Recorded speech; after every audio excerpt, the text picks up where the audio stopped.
Hi everyone, I am just coming to you live from not inside a bush.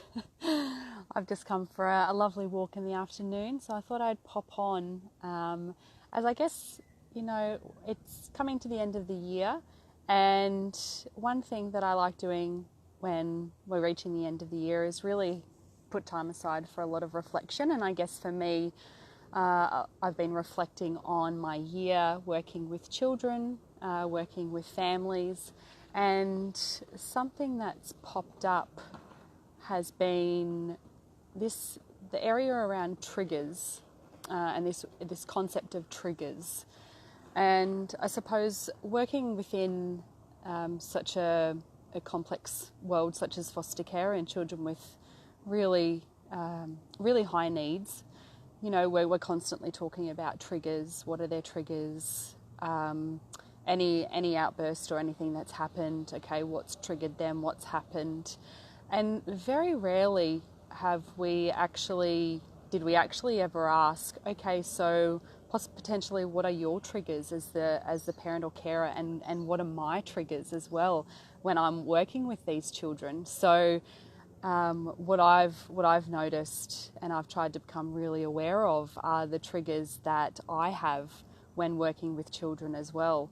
And I wonder if you've been able to notice your own triggers as well when caring for your children or working with children as well.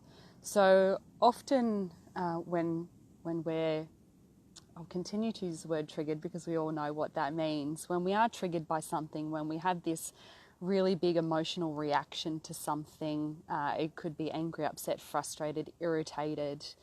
Often it's because we lack a sense of control over the situation or over the person. And for me, what's come up today has been the various times where I've been triggered when working with these children. And, a few times there I've been able to catch myself in the moment and really try and, determine what the trigger has been and what within me has been aroused. And a lot of the time it is the sense of control, because I'm trying to achieve something and it's simply not working. I might go in with the best of intentions. I really want to achieve a goal. And, children don't work to our goals. They don't work to our time frame. They often don't work to our tasks. And, we're living in the adult world. We're not living in the child world, and vice versa. They're not living in our adult world, which has got time frames. They're living in their own world, which is really present. That's the magic of children, is that they have the ability to be completely present. And so I suppose what I've been able to notice is, when I'm triggered, what that's telling me is either we're often projecting or we're reflecting when these reactive emotions come up. So I guess it's just something that we need to be aware of as well as adults.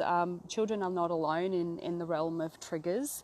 And although it might be easier to spot with a child because they have these really drastic and big explosions potentially, that we definitely have our own, and we can potentially be projecting them onto the children as well. And sometimes that really is, creating the space for them to react in the same way, and yet we don't become aware of that in some situations. So I guess a really helpful task that I often do is I'll journal, and I do suggest and I really recommend that you do this as well, especially now that the school holidays are here. You're probably spending a lot more time with your children as well.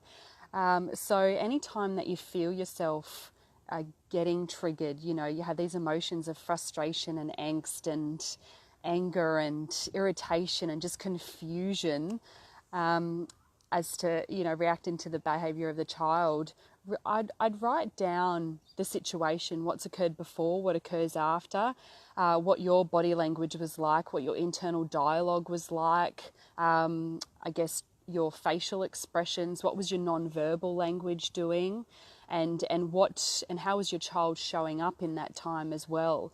What mood were you in? What energy do you think that you were giving off? Just to get inside that realm and see if there's a pattern as well. And do that for about, I'd do it for about 3 days to a week. Every time this pops up for you, journal it down and see if there's any patterns. And once you do start to notice a pattern, or you realize a certain trigger for you, then I would be asking yourself, okay, why do I feel this way, or why am I reacting in this way? And once you've got your answer, ask yourself why again. And once you've got that answer, you ask yourself why again. And, asking yourself why, about the magic number is about 7. So asking yourself why 7 times, you actually will reach probably an answer that you've never thought of before. And it really creates that sense of awareness that you may never have reached before. You may have, but we're always evolving, and we're always learning new things about ourselves and our children. So this journey is not just about trying to support and help children heal and change. It's about us as well. So I would really recommend doing that, and if you do and see the themes pop up, then I'd love to hear what happens for you and what shows up, if it's unexpected or if you already know, and how you've been able to become aware of that and deal with that in a really healthy and effective way with your child, and with those interactions that previously might have been really chaotic. Then do share, even if you just email me or message me, if it's privately to me. I'd love to know what's come up for you. I just think it's important that we're aware of our own triggers, as well as trying to discover the triggers of our children. So that's what I wanted to share with you today. I hope you're all having a really good day. I've just, as I said, come for a walk, and I hope all the Christmas preparations are going well. I'm sure it's a really busy time. How are they going? The Christmas shopping, I'm off. I'll be going tomorrow night, so hopefully it won't be too busy.